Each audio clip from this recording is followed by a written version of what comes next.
इसलिए नारे तकबीर, नारे तकबीर, हाथ उठा के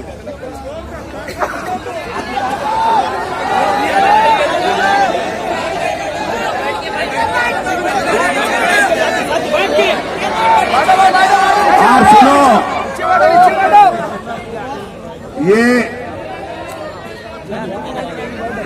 ये नारा सुनो, पीछे वो बच्चा है ना छोटा, और आगे अगर यहाँ के मुसलमानों की अगर बात नहीं सुने तो आने वाले 8 दिन में ये मुसलमान फिर रास्ता रोको आंदोलन पे आ जाएंगे तो क्या होगा। इसलिए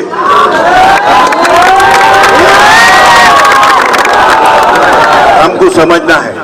इसलिए आज हम यहाँ पर जो जमा हुए हैं, यकीनन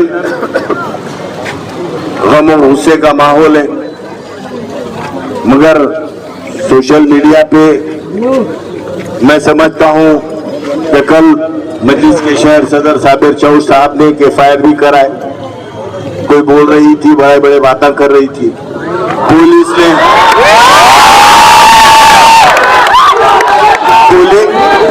पुलिस ने इंतजाम कर दिए। अभी हम तो बोले कि पुलिस ही कोई दूल्हे भाई समझ लो, तुम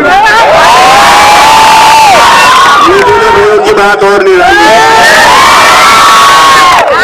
इसलिए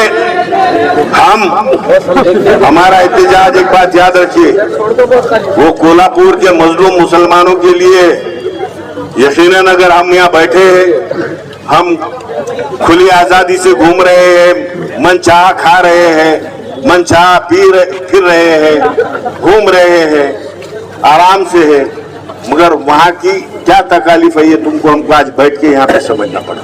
ये महसूस करो मुसलमान, हमको क्या मजलिस इत्तेहादुल मुस्लिमीन खामोश बैठने वाली जमात का नाम नहीं। जैसे ही एक स्टेटमेंट आया तो सब के सब बागड़ बिल्ले लग गए कामों को। उनको भी हम कहना चाहेंगे कि हम मुत्तहिद और मुनज़्ज़म होकर काम करें।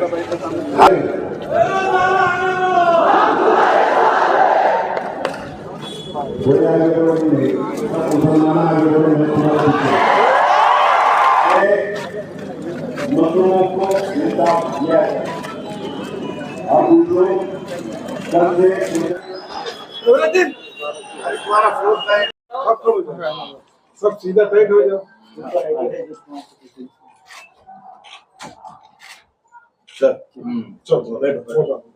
14 जुलाई को महाराष्ट्र के कोल्हापुर डिस्ट्रिक्ट के अंदर विशालगढ़ गाजापुर में एक अनासिर, एक तबके ने, एक क्राउड ने वहां पर एक मस्जिद के ऊपर हमला किया, एक दरगाह के ऊपर हमला किया और उसकी बेहुरमती करने का काम किया और मसाजिद के अंदर कुरान शरीफ की बेहुरमती करने का काम किया।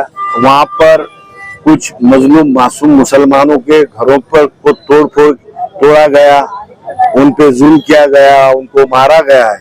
तो आज मजलिस इत्तेहादुल मुस्लिमीन के महाराष्ट्र के सदर अली जनाब इम्तियाज जलील साहब की हिदायत पर पूरे महाराष्ट्र भर में आज विशालगढ़ के जो हादसा है उसका निषेध रखा गया था। तो नांदेड़ मजलिस इत्तेहादुल मुस्लिमीन की यूनिट शहर और जिले की जानिब से आज एक एहतजाजी धरना हुआ है और इस धरने के बाद हम निवेदन के जरिए, मेमोरेंडम के जरिए महामहिम प्रेसिडेंट ऑफ इंडिया और राज्यपाल महाराष्ट्र के गवर्नर से एक निवेदन में एक मांगनी की, एक डिमांड की है कि वहाँ जो नुकसानात हुए हैं उसकी जल्द से जल्द गवर्नमेंट ने माली मदद करना चाहिए। जो घरों के नुकसान हुए और उसकी मदद करना चाहिए, बनाना चाहिए। जो गाड़ियां जलाई गई है वो भी उनको भी मुआवजा मिलना चाहिए। जो मसाजिद का को नुकसान पहुंचाएगा वो महाराष्ट्र की गवर्नमेंट ने मसाजिद को भी बनाना चाहिए जहां जहां नुकसान। और साथ में जो पुलिस अफसरान वो क्राउड के साथ थे और वो जो संभाजी जो है राजे, जो हरकत किया है, गैर जरूरी हरकत किया है क्राउड को लेके बुजदिलों की तरह, तो उस पे यूएपीए के तहत उस पे कार्रवाई होना चाहिए और जो उसकी संगठना है उस पे बैन लगना चाहिए और उसको जल्द से जल्द जेल में डालना चाहिए। और जो पुलिस अफसरान इसको नजरअंदाज कर रहे हैं ये कार्रवाई को लेकर, उसको अटक करने के लिए को लेकर, तो उनको भी सस्पेंड करना चाहिए। और ऐसी हमारी सीबीआई की जांच भी होना चाहिए, ऐसी भी हमारी एक मांगनी आज यहाँ पर हमने की है। पिछले दिनों कोल्हापुर के गाजापुर में जो वाकया पेश आया उसकी मजम्मत में आज मजलिस इत्तेहादुल मुस्लिमीन नांदेड़ की जानिब से कलेक्टर ऑफिस के रूबरू एक धरने आंदोलन मुनज़्ज़म किया गया। यह धरना आंदोलन मजलिस इत्तेहादुल मुस्लिमीन के रियासती सदर मोहतरम जनाब इम्तियाज जलील साहब की इमा पर लिया गया है। इस धरने आंदोलन के बाद हमने कलेक्टर के मारिफत हमने इस वक्त के हुकूमत के चीफ मिनिस्टर साहब और नायब चीफ मिनिस्टर से और क्या गवर्नर से हमने ये मुतालबा किया है कि इस पूरे मामले में मुलविस जो संगठनों के लोग इसमें मुलविस है उनको फौरी तौर पर गिरफ्तार करके उनको कड़ी से कड़ी सजा दी जाए। जितने घरों का नुकसान हुआ उन घरों को मुआवजा दिया जाए और जितने पुलिस ओहदेदारान जिनकी वजह से लॉ एंड ऑर्डर में का मसला पैदा हुआ, लॉ एंड ऑर्डर की सूरत हाल मुस्तहकम नहीं रही, ऐसे ओहदेदारान को भी मुअत्तल करने का मुतालबा मजलिस इत्तेहादुल मुस्लिमीन ने आज किया है। जी औज़ु बिल्लाहि मिनश शैतानिर रजीम, बिस्मिल्लाहिर रहमानिर रहीम।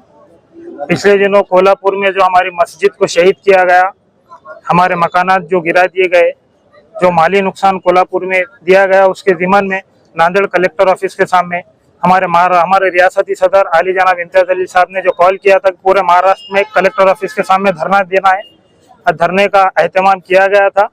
हम सबसे पहले तो नांदेड़ की तमाम आवाम का शुक्रिया अदा करते हैं, बिलखुसूस नौजवानों का, बुजुर्गों का, जो बड़ी तादाद में आकर अपने गम का इजहार करे और अपने इत्तेहाद का सबूत दिए।